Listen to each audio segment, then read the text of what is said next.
Guys কয়েকদিন ধরে দেখতেছি এই ছেলেটাকে নিয়ে অনেক ঝামেলা হচ্ছে, অনেক কন্ট্রোভার্সি হচ্ছে। এই ছেলেটা কি রিয়েল নাইম আলম নাকি ফেক নাইম আলম? গাইস তোমাদের কাছে আমার একটাই প্রশ্ন, এটা যদি রিয়েল নাইম আলম হয়ে থাকে তাহলে ও ফেস দিয়ে কেন ভিডিও বানায়? ওর ফেস তো আমরা সবাই চিনি। আর একটা কথা গাইস, রিয়েল নাইম আলম যদি কখনো গেমে ব্যাক করতো তাহলে সব ইউটিউবাররা তাকে নিয়ে ভিডিও বানাইতো।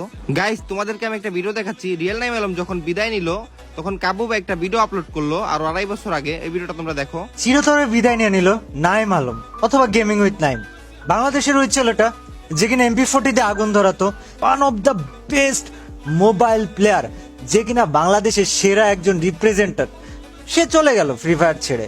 এবং এরকম টুক করে চলে গেছে, আজ 5 দিন হয়েছে সে চলে গেছে। আপনারা কয়জন জানতেন আর কয়জন জানতেন না আমাকে অবশ্যই কমেন্ট সেকশনে জানান। গাইস তোমাদের কাছে এখন আমার আরেকটা প্রশ্ন, এটা যদি রিয়েল নাইম আলম হয়ে থাকে তাহলে কাব্বু ভাইরা কেন ভিডিও বানাইলো না? কয়েক মাস আগে চিটাং একটা ফ্রি ফায়ারের ইভেন্ট হয়েছিল, ওইখানে নাইম আলম ভাই গেছিল, কিন্তু নাইম আলম ভাই কখনো একটা ভিডিও আপলোড করেনি বা কিছু। নাইম আলম ভাই কখনো ফ্রি ফায়ারে ব্যাগই করেনি আজ পর্যন্ত।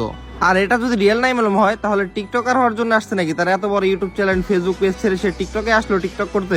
তোমরা সবাই অ্যালার্ট হবে, এটা ফেক নাইম আলম।